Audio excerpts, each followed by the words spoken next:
Everyone, आज है 29 नवंबर और आज के इस क्लास में हम डिस्कस करेंगे 29 नवंबर से बनने वाले करंट अफेयर के सभी इंपॉर्टेंट क्वेश्चंस। प्रीवियस क्लास में हमने देखा था कि लगातार दूसरा महिला कबड्डी विश्व कप जीता भारत ने खेलो इंडिया यूनिवर्सिटी गेम्स 2025 का शुभंकर है ऊंट। आईसीसी टी20 वर्ल्ड कप 2026 के ब्रांड एम्बेसडर जिस भारतीय को बनाया गया ये रोहित शर्मा है। राष्ट्रीय अंगदान दिवस 27 नवंबर को मनाया गया। यूनाइटेड नेशंस एनवायरनमेंट प्रोग्राम की ग्लोबल मीथेन स्टेट्स रिपोर्ट 2025 के अनुसार भारत का मीथेन गैस के उत्सर्जन में स्थान है तीसरा। इसके बाद चाइना और अमेरिका के बाद राष्ट्रपति द्रौपदी मुर्मू जी ने संविधान दिवस जो 26 नवंबर को मनाया गया, इस मौके पर 9 भाषाओं में संविधान का अनुवादित डिजिटल संस्करण जारी किया। सूर्य किरण एक्सरसाइज जो कि भारत और नेपाल के बीच ज्वाइंट मिलिट्री एक्सरसाइज है, इसका 19वां एडिशन उत्तराखंड के पिथौरागढ़ में शुरू किया गया। आंध्र प्रदेश ने 3 नए जिले बनाने की घोषणा करी है, पोलावरम, मरकापुरम और मदनेपल्ले। जैमी बुकर अमेरिका से हैं, जिन्होंने हाल ही में आयोजित दुनिया के सबसे ताकतवर महिला प्रतियोगिता 2025 का खिताब जीता। कुछ समय बाद इनसे ये खिताब वापस ले लिया गया। 53rd नंबर का इंटरनेशनल एमी अवार्ड में बेस्ट एक्ट्रेस का अवार्ड जीता एन्ना मैक्सवेल मार्टिन ने। चलिए शुरू करते हैं आज का हमारा पहला सवाल। भारत के पहले प्राइवेट तौर पर डेवलप किया गया जो कमर्शियल ऑर्बिट रॉकेट है, इसका नाम क्या है, जिसे अभी हाल ही में प्रधानमंत्री नरेंद्र मोदी जी के द्वारा लॉन्च किया गया? तो इसका नाम हो जाएगा विक्रम-1। ऑप्शन सी इसका राइट आंसर है। रिसेंटली प्रधानमंत्री नरेंद्र मोदी जी ने हैदराबाद में स्काई रूट एरोस्पेस के इंफिनिटी कैंपस का उद्घाटन किया। साथ ही कंपनी का जो पहला ऑर्बिटल रॉकेट विक्रम-1 है, इसका वर्चुअली उद्घाटन भी कर दिया है। ये भारत के प्राइवेट अंतरिक्ष क्षेत्र के लिए एक महत्वपूर्ण कदम माना जा रहा है, जिसे 3 साल पहले उद्यमियों के लिए खोला गया था। स्काई रूट इसके पहले नवंबर 2022 में, यानी कि अब से 3 साल पहले विक्रम-S लॉन्च कर चुका है, जो कि भारत का पहला निजी तौर पर विकसित सब ऑर्बिटल रॉकेट था। तो ये भी आपको याद रखना है। नेक्स्ट चलिए, यदि हम जावो खिर-सिंडोरो किस देश से संबंधित है, जिन्होंने गोवा में आयोजित फिडे वर्ल्ड कप 2025 का खिताब जीता? तो ये उज्बेकिस्तान से बिलोंग करते हैं और भारत में गोवा में इसका आयोजन किया गया था। गोवा में आयोजित इस फाइनल मुकाबले में इन्होंने चाइना के मशहूर खिलाड़ी ग्रैंड मास्टर वे यी को हरा करके ये खिताब अपने नाम किया। प्राइज मनी के तौर पर इंडियन करेंसी में 1 करोड़ रुपीज, साथ ही सबसे कम उम्र में वर्ल्ड कप जीतने का रिकॉर्ड भी इन्होंने अपने नाम करा है।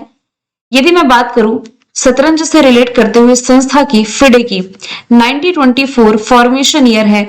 लॉजन स्विट्जरलैंड में इसका हेडक्वार्टर है। अर्काडी डोकोरविच इसके अध्यक्ष हो जाएंगे। इसके उपाध्यक्ष हो जाएंगे विश्वनाथन आनंद, जो कि देश के पहले ग्रैंड मास्टर भी हैं।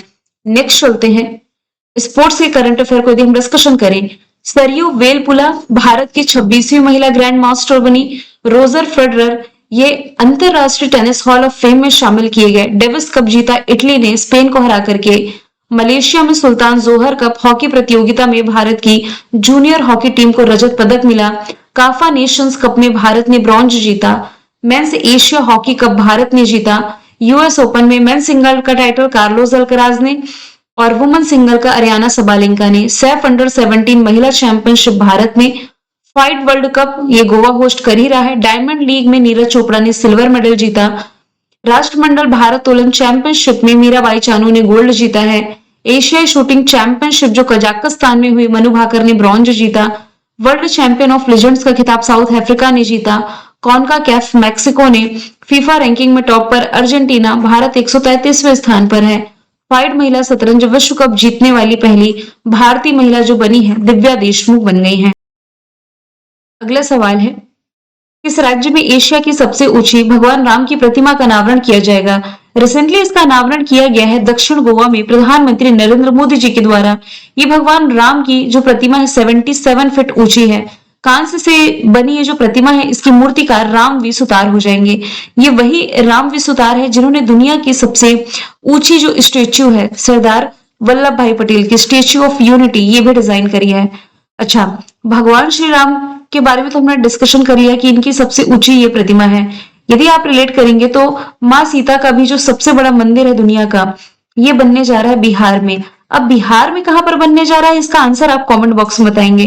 गोवा एरिया वाइज भारत का सबसे छोटा राज्य है। महाराष्ट्र के नीचे में इसकी लोकेशन देख सकते हैं। राजधानी पणजी मुख्यमंत्री प्रमोद सावंत, राज्यपाल हो जाएंगे अशोक गजपति राजू। 57वें संविधान संशोधन के माध्यम से देश का ये 25वां राज्य बना। पूर्ण कार्यात्मक साक्षरता हासिल करने वाला दूसरा राज्य है।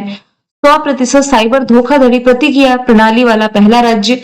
10वां आयुर्वेद दिवस का आयोजन यहाँ किया गया और भारत का पहला इंटीग्रेटेड न्यूरो पुनर्वास केंद्र यहीं पर ओपन किया गया। इस राज्य में होया डावर्डनेस नाम की पादप की प्रजाति खोजी गई। ये प्लांट की प्रजाति है जो कि खोजी गई है अरुणाचल प्रदेश में। स्थान क्या है? विजयनगर, चांगलांग जिला, अरुणाचल प्रदेश का। ये उष्णकटिबंधीय फूल वाला पौधा है। इस खोज से भारत की जो वनस्पति विविधता है इसमें वृद्धि हुई है और यह क्षेत्र के विशाल जैव विविधता को रेखांकित करता है। और ये जो क्षेत्र है ये नामदफा नेशनल पार्क के करीब है। कुछ इंपॉर्टेंट खोजों की यदि मैं बात करूं तो दुनिया का पहला सफेद इबेरियन लिंक स्पेन में खोजा गया। हाल ही में आर्कोलॉजिस्ट ने दिलमुन सभ्यता का 4000 साल पुराना मंदिर कुवैत में खोजा। राजस्थान के जैसलमेर में भारत का पहला फाइटोसौर जीवाश्म मिला जिसकी जो उम्र है लगभग 20 करोड़ वर्ष पुरानी मानी जाती है। किस अंतरिक्ष एजेंसी ने पृथ्वी के अस्थायी दूसरे चंद्रमा की खोज करी है? तो ये नासा ने करी है। नाम है इसका 2025 PN7। न्यूजीलैंड से संबंधित दुर्लभ ब्लू पिंगिल मशरूम खोजा गया तेलंगाना में। हेप्टाप्ल्यूरम एस्सामिकम नामक पादप की प्रजाति असम में खोजी गई। स्मिथोफिस लेप्टोफियाटस नाम का सांप का प्रजाति मिजोरम में। जोग्राफेटस मैथ्यू तितली की प्रजाति केरला में। मेंढक की प्रजाति अमोलॉप शिलोंग मेघालय में। बैंडेड रॉयल तितली की दुर्लभ प्रजाति त्रिपुरा में। यूथालाइना मलक्काना तितली की प्रजाति अरुणाचल प्रदेश में। गर्सिनिया कुस्मे ये एग्जाम में पूछा गया क्वेश्चन है। असम में एक वृक्ष की प्रजाति है। लेपोबैक्रियम आर्टियम ये मेंढक की प्रजाति असम में। पांड्या वंश से संबंधित 800 साल पुराना शिव मंदिर तमिलनाडु में खोजा गया। दुनिया की सबसे खतरनाक मकड़ी बिग बॉय की खोज ऑस्ट्रेलिया में की गई। दुनिया में सबसे बड़ा व्हाइट हाइड्रोजन का भंडार फ्रांस में। साथ ही अमेज़न में खोजे गए दुनिया के सबसे बड़े सांप को नाम दिया गया है नदर्न ग्रीन एनाकोंडा। नेक्स्ट है किस दिन हर साल लाल ग्रह दिवस मनाया जाता है? तो ये मनाया जाता है नवंबर महीने की 28 तारीख को, रेड प्लैनेट डे। तो ये नासा के अंतरिक्ष यान मेरिनर 4 के प्रक्षेपण को याद करने के लिए मनाया जाता है। इस दिन का मुख्य उद्देश्य है लोगों में मंगल के प्रति अवेयरनेस बढ़ाना। मंगल ग्रह जिसे आप लाल ग्रह भी कह सकते हैं। नेक्स्ट यदि हम चलें, अब नवंबर महीने के सिर्फ इंपॉर्टेंट डे पर मैं टिक कर रही हूँ। वर्ल्ड वीगन डे 1 नवंबर, सुनामी अवेयरनेस डे 5 नवंबर, कैंसर अवेयरनेस डे 7 नवंबर, नेशनल एजुकेशन डे 11 नवंबर, निमोनिया डे 12 नवंबर, फिर 14 नवंबर को आपका वर्ल्ड डायबिटीज डे है। वर्ल्ड टॉयलेट डे है 19 नवंबर, राष्ट्रीय अंगदान दिवस 27 नवंबर। नेक्स्ट है 2026 के लिए अंतरराष्ट्रीय लोकतंत्र और चुनावी सहायता संस्थान के अध्यक्ष कौन बने हैं? तो ये रिसेंटली बन गए हैं ज्ञानेश कुमार, जो मुख्य निर्वाचन आयुक्त थे ज्ञानेश कुमार। ये 2026 यानी कि अगले साल के लिए अंतरराष्ट्रीय लोकतंत्र और चुनावी सहायता संस्थान के ये अध्यक्ष बनने जा रहे हैं। ये एक अंतर सरकारी संगठन है जिसकी स्थापना 1995 में की गई थी। इसका मुख्य उद्देश्य है विश्व भर में लोकतांत्रिक संस्थाओं और प्रतिक्रियाओं को मजबूती प्रदान करना। वीवीआर सुब्रमण्यम कौन है? तो ये हो जाएंगे नीति आयोग के सीईओ। उपाध्यक्ष नीति आयोग के सुमन बेरी हैं और अध्यक्ष प्रधानमंत्री नरेंद्र मोदी हैं। आर वेंकट रमनी ये भारत के अटॉर्नी जनरल का नाम है। सूर्यकांति की यदि बात की जाए तो ये देश के 53rd नंबर के मुख्य न्यायाधीश हो जाएंगे। जेयर बोल्सोनारो, इन्हें 27 साल और 3 महीने की जेल की सजा सुनाई गई। किस देश के पूर्व राष्ट्रपति हैं? तो ये ब्राजील के पूर्व राष्ट्रपति रहे हैं। उन्हें मिलिट्री तख्ता पलट की साजिश रचने, साथ ही ब्राजील के डेमोक्रेटिक सिस्टम को खत्म करने की कोशिश का आरोप कोशिश करने का दोषी पाया गया है। ये आरोप इन पर जो लगा हुआ था। और बोल्सोनारो जो है ये अपनी सजा ब्राजील की जो कैपिटल है ना ब्राजीलिया, यहाँ की एक फेडरल पुलिस जेल में काटने जा रहे हैं। कोर्ट ने यह पाया कि 2022 का चुनाव हारने के बाद इन्होंने जबरदस्ती सत्ता पर कब्जा करने की कोशिश की थी।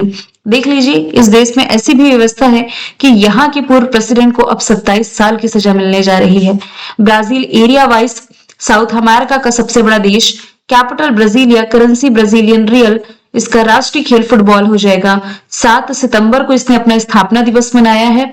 साथ ही ब्रिक्स समिट और कोप 30 दोनों ही इस साल ब्राजील होस्ट कर रहा है। ब्राजील साउथ अमेरिका की सभी कंट्री से बॉर्डर शेयर करता है, यहाँ पर चिली और यहाँ इक्वाडोर, इन दोनों को छोड़कर। और अभी महिलाओं का जो फीफा वुमेन्स वर्ल्ड कप होगा 2027 का, ये भी ब्राजील होस्ट करने जा रहा है। नेक्स्ट क्वेश्चन है, 2030 राष्ट्रमंडल खेलों की मेजबानी का अधिकार किस शहर को दिया गया? तो ये मेजबानी अहमदाबाद करने जा रहा है। ग्लासगो में जो आयोजित आम सभा रही, इस दौरान अहमदाबाद को 2030 के राष्ट्रमंडल खेलों की मेजबानी का अधिकार ये दे दिया गया है। 74 राष्ट्रमंडल देशों के प्रतिनिधियों ने इस प्रस्ताव को मंजूरी दी, जो कि दिल्ली में 2010 के बाद भारत की दूसरी मेजबानी होगी। यहां से कॉमनवेल्थ गेम्स की यदि बात की जाए ना, तो 1930 में इसकी शुरुआत की गई थी। कहां से? हैमिल्टन, कनाडा से। बैंगलोर ये ग्लोबल ट्रैफिक इंडेक्स में टॉप पर है, यानी कि भारत का सबसे भीड़ भाड़ वाला शहर। ओवरऑल ये दुनिया में 6वें स्थान पर है। सिटी ऑफ गैस्ट्रोनॉमी में शामिल किया गया है लखनऊ को, पाक कला के क्षेत्र में। और सिटी ऑफ गैस्ट्रोनॉमी में शामिल ये दूसरा भारतीय शहर है, पहला हैदराबाद था। मुंबई को एशिया का सबसे खुशहाल शहर बताया गया है। इस संस्था ने नवंबर 2025 में सामाजिक परिवर्तन के लिए इम्पैक्ट साइज पहल की शुरुआत की। इसकी शुरुआत रिसेंटली आईआईटी खड़गपुर के द्वारा की गई है। इम्पैक्ट राइज पहल यानी कि अनुसंधान में, यानी कि रिसर्च में, इनोवेशन में, स्किल में और उद्यमिता में इस पहल की शुरुआत की गई है। और ये जो पहल है बड़े पैमाने पर सामाजिक परिवर्तन के लिए स्थायी प्रौद्योगिकी और प्रबंधन पर केंद्रित है। आईआईटी खड़गपुर के प्लेटिनम जुबली वर्ष के दौरान इसे राष्ट्रीय प्रतिज्ञा के रूप में भी घोषित किया गया। ये वही आईआईटी खड़गपुर है जिसने कुछ समय पहले ही ड्रम नामक एक वेब ऐप लॉन्च किया था। ड्रम यानी कि dynamic route planning for urban green mobility. कुछ आईआईटी के करंट अफेयर देखें तो भारत डाक ने, यानी कि जो भारतीय डाक है, इसने जेन जेड थीम पर आधारित अपना पहला डाकघर आईआईटी दिल्ली में ओपन किया। आईआईटी पलक्कड़ ने भारत का पहला एआई आधारित लर्निंग ऐप लॉन्च किया, नाम टोटोज है। आईआईटी रुड़की का जो एआई है, इसने हस्तलिखित मोदी लिपि को देवनागरी में कन्वर्ट किया। आईआईटी मद्रास ने भारत की सबसे हल्की व्हील चेयर YD1 लॉन्च करी। ब्रेस्ट कैंसर का समय रहते पता लगाने के लिए आईआईटी मद्रास ने पहला कैंसर जीनोम एटलस लॉन्च किया। नेशनल इंस्टीट्यूट रैंकिंग फ्रेमवर्क में आईआईटी मद्रास टॉप पर है। देश का पहला हाइपरलूप टेस्टिंग ट्रैक भी आईआईटी मद्रास कैंपस में बना। Indian institute of science Bangalore ने अत्यधिक रक्त थक्के से बनने को रोकने के लिए नैनोएंजाइम विकसित किया था। आईआईटी दिल्ली जो है, ये हाई स्कूल की लड़कियों को साइंस, टेक्नोलॉजी, इंजीनियरिंग और मैथमेटिक्स में ट्रेनिंग देने के लिए मनस्वी मेंटरशिप पहल की शुरुआत कर रहा है।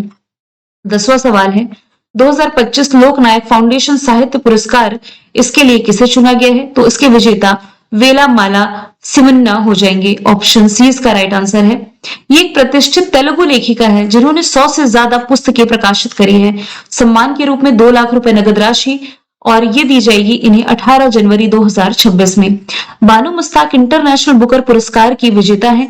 इनकी रचना हार्ट लैम्प के लिए, जबकि बुकर पुरस्कार 2025 जीता है डेविड जेले ने इनकी रचना फ्लैश के लिए। मोहनलाल ने 2023 का दादा साहब फाल्के अवार्ड अपने नाम किया। इस स्लाइड को यदि आप देखें तो प्रतिष्ठित ऑनररी ऑस्कर अवार्ड से सम्मानित किया जाना है टॉम क्रूज को। जनवरी के महीने में डेजर्ट पाम अचीवमेंट अवार्ड मिलेगा लियोनार्डो डिकैप्रियो को। इंदिरा गांधी शांति पुरस्कार 2024 मिला मिशेल बेचलेट को। फ्रांस का शेवलियर पुरस्कार Thota Tharani. Patriot of the year Melania Trump. विश्व शांति सुरक्षा नेता पुरस्कार श्री श्री रविशंकर। बुकर पुरस्कार हमने देखा। Young champion of the earth पुरस्कार जिनाली मोदी। मरणोपरांत पीवी नरसिम्हा राव अवार्ड मनमोहन सिंह के नाम। Saraswati Samman Bhadresh Das. Jnanpith award Vinod Kumar Shukla. Abel prize Masaki Kashiwara. Stockholm जल पुरस्कार गुंटर रोशल। संगीता कलानिधि सम्मान आर.के. रामकुमार। प्रिजर पुरस्कार लियोजिया कुललता। दीनानाथ मंगेशकर अवार्ड कुमार मंगलम बिरला। विज्ञान रत्न अवार्ड जयंत विष्णु नर्लिकर को मिला। मैंने कल आपसे पूछा था 2024 का इंदिरा गांधी शांति पुरस्कार किसे मिला, जिसका आंसर मिशेल बेचलेट था। आज का सवाल है 2026 में COP31 जलवायु शिखर सम्मेलन की मेजबानी कौन सा देश करेगा? आंसर इसका जो भी आप कमेंट बॉक्स में बताएं। मिलेंगे नेक्स्ट वीडियो में। Thank you so much.